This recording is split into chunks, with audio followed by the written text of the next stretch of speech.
Alright. I want to start off this presentation with a little audience participation. And hopefully all of you raise your hands. Otherwise, I would advise some of you to seek counsel. Who here, either today, yesterday, or any day of your life, has ever had a day where you've said, yeah, today's going okay. It's not necessarily the greatest day of all time, but it's probably a 6 or 7 out of 10 day. All of you should have raised your hands. If not, I would advise those of you who didn't to go to the Recreational University Center on the 3rd floor. That's where the psychology services is. It's free. The reason why I asked that question, you all can put your hands down, is because today's presentation is over Abraham Maslow, and I'd like to open up this presentation by saying a quote, which is here on the board. If you plan on being anything less than you are capable of being, you will probably be unhappy all the days of your life. So today's presentation obviously is on Abraham Maslow. So who is Maslow? Well, Maslow was born in Brooklyn, New York in 1908.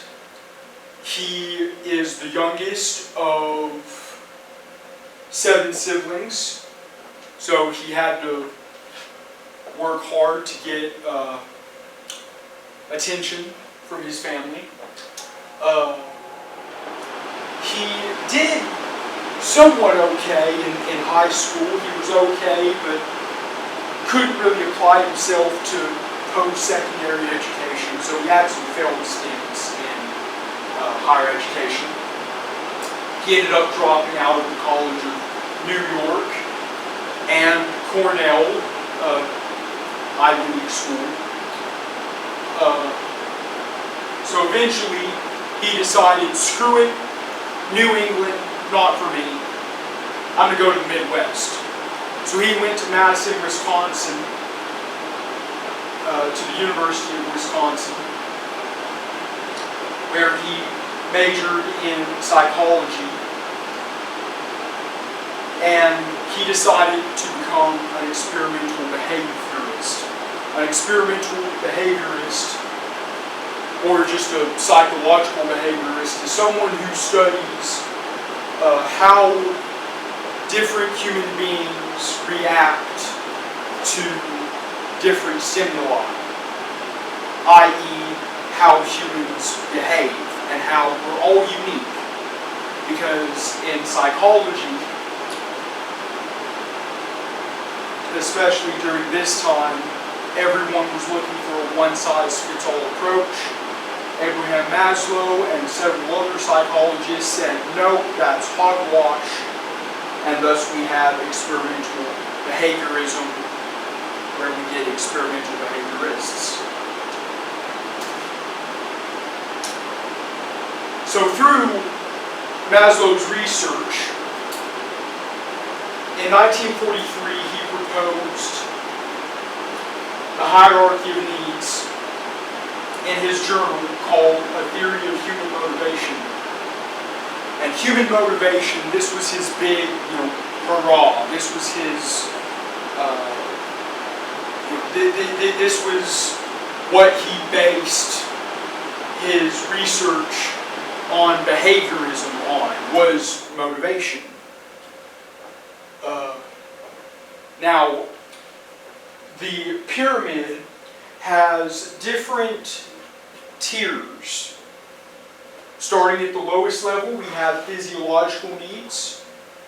In the middle section, we have safety, love, self-esteem, all of the things that make a society. And then at the very top, we have self-actualization. And he proposed that in order to go from one step to the next on the pyramid, you had to achieve every single one of these objects. So in order to advance to the safety and security tier, you needed to meet all of the needs of the physiological tier. So, breathing, food, water, shelter, clothing, and sleep. When you have all those things, you move up to the safety and security tier. His research involved studying monkeys, as most psychological research of the 20th century did. However, he differentiated from different psychologists in that instead of studying disabled people, mentally and physically handicapped people, he liked to study people like Albert Einstein and Eleanor Roosevelt because the study of crippled, stunted, immature, and unhealthy specimens can yield only a crippled psychology and crippled philosophy. So what this means is, in modern layman's, it sounds very ableist. But what Maslow means here is if we only study neurodivergent people, we lose out on neurotypical people and how their brains work. So that's what Maslow means by this. It's not ableism, it's just a different method of research. But I can understand how someone would take it the wrong way.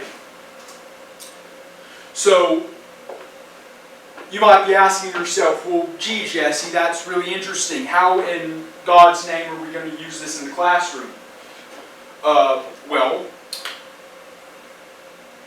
the hierarchy itself is built on motivation. Motivation, which will help students reach their full potential as they must satisfy a series of needs. Also, it's important to meet students where they are. If students here and you're up here, you shouldn't be trying to, slap them down. No. What you should be trying to do is say, "Come up, son," or "Come up, sir," "Come up, ma'am." Bring them over the hill. Meet students where they are and say, "Let's go.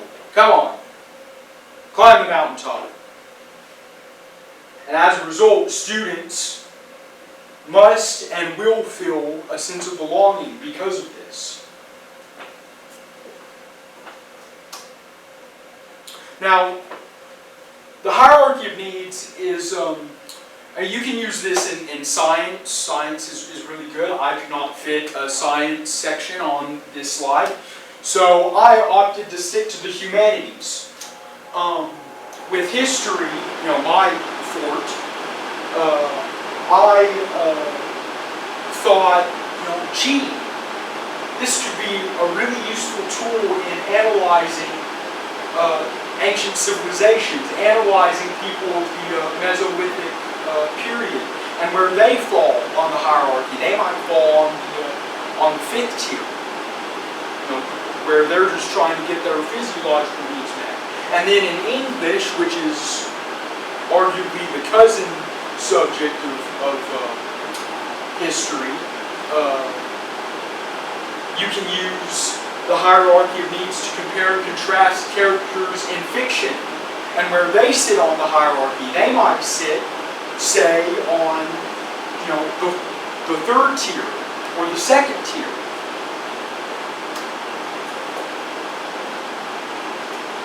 So now I would like to take about 3 minutes to show you guys a video.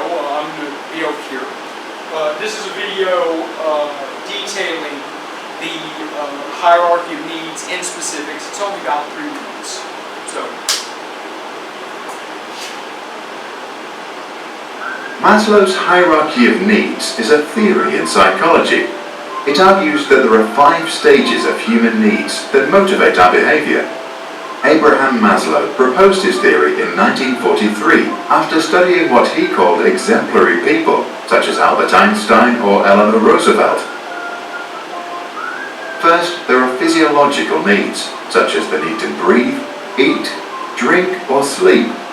The moment we get enough of that and we feel awake and our bellies are full, we get motivated by the next thing. Now we want safety. We try to earn money, build up resources, and look for shelter that protects us against dangers. Once we are satisfied and feel safe, we have time to think about what we want next. At stage 3, we seek love and belonging.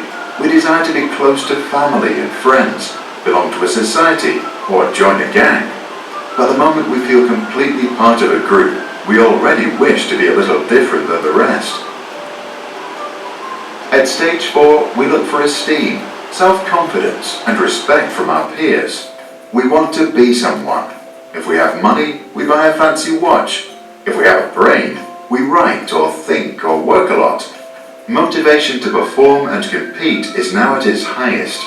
Students, sportsmen, and inventors excel. Neil Armstrong even flew to the moon.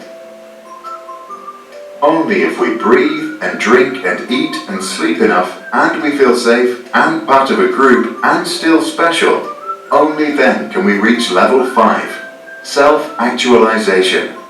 Now we can relax, be creative, accept facts for what they are, give back or do whatever we want. No more pressure, unless of course there is trouble below. If you are a leader and believe in the theory, use it. First, make sure everyone has eaten well. Then, make them feel safe and help them belong to a group. Once they feel they belong, they are ready to stand out and excel. Thanks for watching. Even if we try to keep it Okay. short, Stop that right now. Sorry about that. Oop. Technical difficulties. Okay.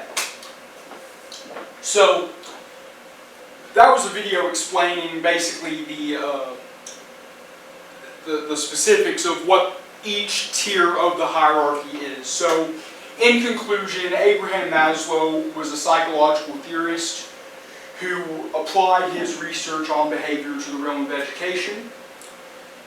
He was a pioneer in human motivation, and he also changed the way people think about education and psychology and research pertaining to education and psychology. And last and certainly not least, the hierarchy of needs is a great tool to use in the social sciences, social studies, the arts, and the humanities. So with that, this has been my presentation. I hope you enjoyed it. Hopefully it wasn't too long. And is there any questions?